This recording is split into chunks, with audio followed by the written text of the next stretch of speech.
En Centrafrique, la Cour constitutionnelle invalide la candidature de François Bozizé. La juridiction évoque comme motif de poursuites judiciaires à l'encontre de l'ancien président. Le scrutin est prévu pour le 27 décembre prochain. Les tensions au sommet de l'État en RDC inquiètent le secrétaire général de l'ONU, Antonio Guterres. Félix Tshisekedi et ses partenaires politiques se déchirent depuis plusieurs mois autour de l'accord de gouvernance. Et puis en France, Valéry Giscard d'Estaing a rendu l'âme.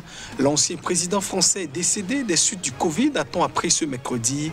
Ses obsèques se dérouleront dans la stricte intimité.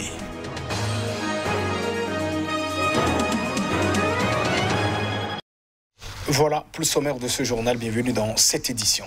En Centrafrique, François Bozizé ne sera pas dans la course à la présidentielle. La candidature de l'ancien chef de l'État a été invalidée ce jeudi par la Cour constitutionnelle. Le motif évoqué est donc qu'il fait l'objet de poursuites judiciaires. Plus de détails dans ce reportage. La candidature à l'élection présidentielle en Centrafrique de l'ancien chef d'État, François Bozizé, a été invalidée par la Cour constitutionnelle au motif qu'il faisait l'objet de poursuites, notamment pour assassinat, torture et de sanctions de l'ONU. François Bozizé, ancien président, était le seul qui pouvait inquiéter sérieusement Faustin Archange Touadéra, l'actuel président, selon les observateurs. Mais sa candidature vient d'être invalidée par la Cour constitutionnelle. La juridiction observe que le candidat fait l'objet d'un mandat d'arrêt international lancé contre lui le 31 mars 2014 devant la justice de son pays, notamment pour assassinat, arrestation, séquestration, détention arbitraire et torture. Selon les thèmes d'une résolution du Conseil de sécurité de l'ONU, le candidat fait l'objet de sanctions renouvelées le 28 juillet 2020 et il déroge aux critères de bonne moralité inscrits dans le code électoral, poursuit la juridiction suprême dans sa décision. La Cour a également invalidé 3 autres candidats. Avec Touadéra, il reste en définitive 18 candidats en lice pour un scrutin qui s'annonce sous haute tension.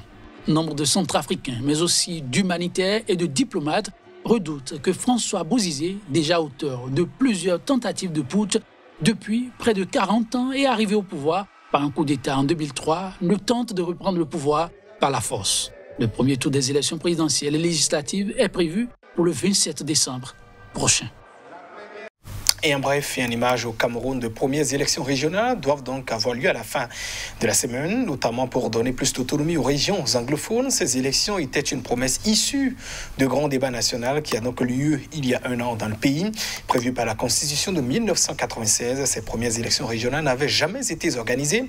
Mais pour le cardinal Christian Toumi, ancien archevêque de Douala, il faut donc aller plus loin. Cela ne va pas automatiquement résoudre le problème. Non, j'ai dit qu'il faut donc qu'il y ait une certaine autonomie du nord-ouest et du sud-ouest, comme nous étions donc dans un pays fédéral.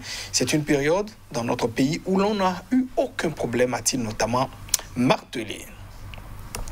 L'ONG Human Rights Watch a appelé le gouvernement ivoirien à enquêter de toute urgence sur les meurtres lors des violences pré- et post-électorales dans le pays. Plus de 50 personnes ont donc perdu la vie dans ces violences politiques et intercommunautaires. L'Organisation de défense des droits humains accuse les forces de sécurité de ne pas avoir protégé les civils de manière adéquate. Elles ont tué au moins 2 manifestants lors de la dispersion de manifestations de l'opposition à Elibou au centre le 9 novembre selon l'ONG. La secrétaire d'État ivoirienne chargée des droits de l'homme, Aimé Zébéyou, a démenti dans un courrier adressé à Human Rights Watch que les forces de l'ordre aient tué ou blessé quiconque et assuré que les efforts du gouvernement pour sécuriser l'élection et prévenir les violences communautaires et politiques avaient permis une bonne tenue du scrutin et de contenir la grande majorité des débordements. Human Rights Watch s'inquiète également des procédures judiciaires lancées contre une dizaine de responsables de l'opposition, dont certains, comme l'ex-premier ministre Pascal Affi-N'Guessan, qui sont détenus toujours en prison. Pour l'organisation, cibler les membres de l'opposition par le biais d'un processus judiciaire vicié n'apaisera pas les dangereuses tensions politiques et ethniques qui agite la Côte d'Ivoire. Les violences électorales liées à la présidentielle du 31 octobre ont fait au moins 85 morts, dont une cinquantaine le jour du scrutin et les jours suivants, et près de 500 blessés depuis août, dégénérant à plusieurs reprises en affrontements intercommunautaires, selon un bilan officiel. Le président Alassane Ouattara a été réélu pour un troisième mandat jugé inconstitutionnel par l'opposition, qui a boycotté l'élection, incite à ses partisans à la désobéissance civile et proclamé un régime de transition. Le pouvoir a lancé des poursuites judiciaires contre ses responsables, les accusant de sédition.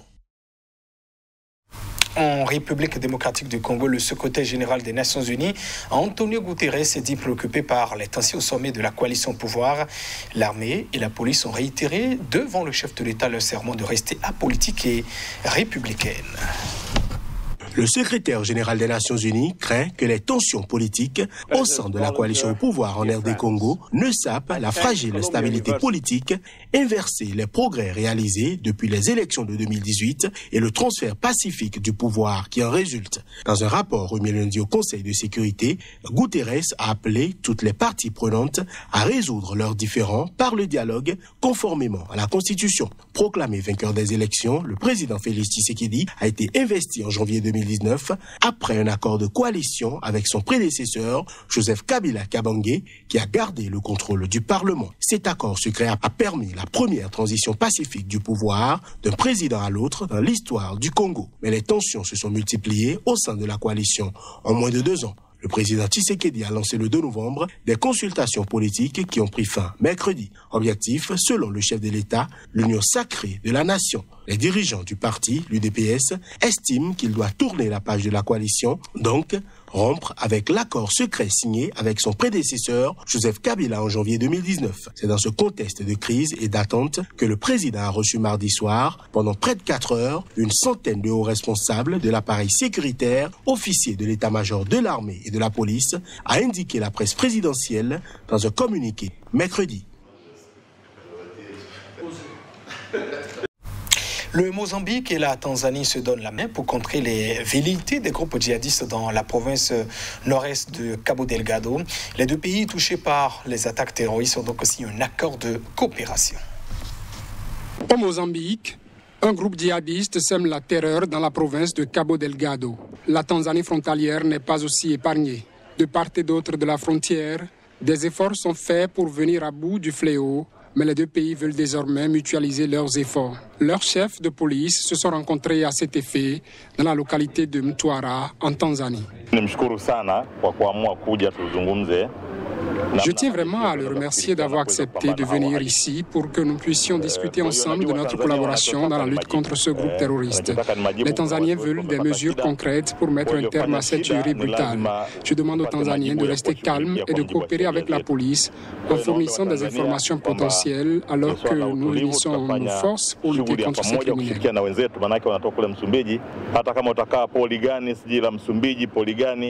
Il y a des gens qui viennent de différentes parties de la Tanzanie et qui pensent que le Mozambique est beaucoup plus sûr. Un pays qui est sous la protection de l'État islamique, mais je tiens à leur dire qu'ils ne sont pas en sécurité là-bas. Ils ont été dupés et nous les combattrons où qu'ils se trouvent.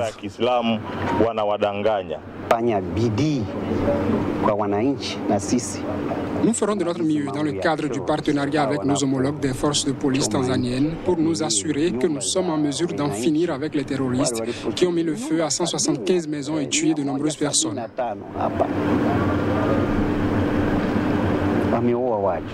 L'une des retombées de cet accord est la livraison annoncée au Mozambique de plus de 500 suspects arrêtés en Tanzanie.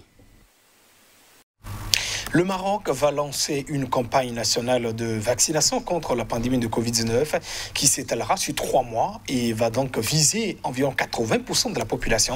C'est ce qu'a déclaré le ministre marocain de la Santé. Après avoir opté pour les vaccins chinois Sinopharm et britanniques AstraZeneca, le Maroc espère lancer d'ici la fin de l'année une campagne visant à immuniser en 3 mois quelques 20 millions d'adultes. Une mesure qui suscite attentes, inquiétudes et rumeurs dans ce pays frappé de plein fouet par la crise sanitaire. Les premières inoculations seront réservées au personnel de première ligne, santé et sécurité, aux personnes utiles à travers le transport et à la population à risque ceux âgés de plus de 65 ans pour des problèmes de santé. L'objectif est de vacciner plus de 20 millions de personnes en 3 mois en mobilisant 12 750 professionnels de santé publique comme du secteur privé, de la médecine militaire et du Croissant Rouge marocain. Donc l'immunité de groupe est tributaire d'abord du nombre de vaccins et aussi tributaire de la proportion de la population à vacciner. Donc la OMS recommande plus de 60%. Nous avons fait un choix dans le cadre de la campagne d'aller vers 80% de la population. Il ne faudrait pas stigmatiser le vaccin chinois, pas chinois, c'est un vaccin. Et le Sinopharm, c'est une parmi les meilleures boîtes qui existent au niveau mondial. C'est le 7e producteur de vaccins à l'échelle internationale, donc à l'échelle planétaire. Et de 1.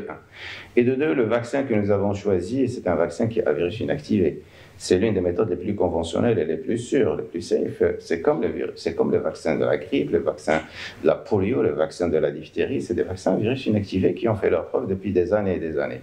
Le fait d'avoir choisi quand même une campagne de vaccination de court délai, ça a une signification. C'est pour essayer quand même de retrouver le retour à la normalité pour permettre bien sûr la relance d'autres secteurs qui sont en souffrance et aussi de l'autre côté pour ne pas permettre quand même une saturation du système de santé pour qu'il n'en pâtisse pas par rapport bien sûr à ses limites.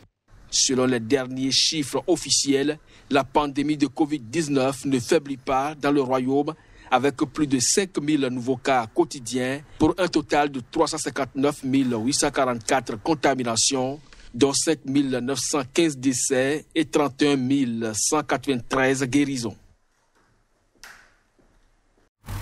La France ne compte qu'actuellement que 2 anciens présidents encore en vie. Le 3e jusque-là, l'ancien président Valéry Giscard d'Estaing a rendu l'âme. Il est décédé ce mercredi soir des suites du Covid, a-t-on donc à passe-temps appris.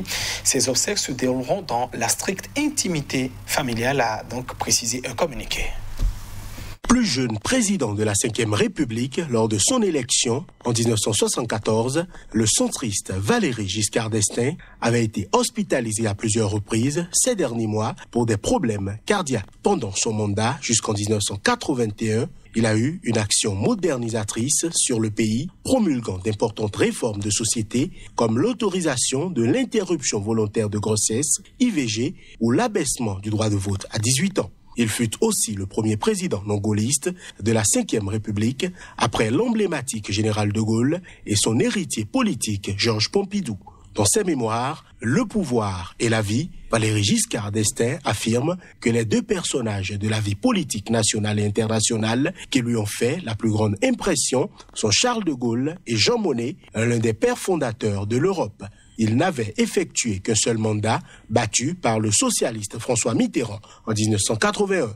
VGE, Valéry Giscard d'Estaing soutient l'adhésion de la Grèce, dont l'acte officiel sera signé en 1979 sous présidence française de l'Europe et commence à préparer celle de l'Espagne et du Portugal qui seront finalisées après son septennat. Mais il manifestera en 2002 une forte opposition à une entrée éventuelle de la Turquie. Giscard d'Estaing, qui séjournait depuis le début du confinement dans sa résidence de campagne à Auton, avait été admis quelques jours dans le service de cardiologie de l'hôpital de Tours du 15 au 20 novembre pour une insuffisance cardiaque. Les dirigeants des institutions européennes ont salué jeudi la mémoire de l'ancien président français, décédé mercredi à 94 ans, un grand Européen à qui la construction de l'UE doit beaucoup. Le ministre allemand des Affaires étrangères a salué jeudi la mémoire d'un homme ayant eu une influence décisive sur l'amitié franco-allemande.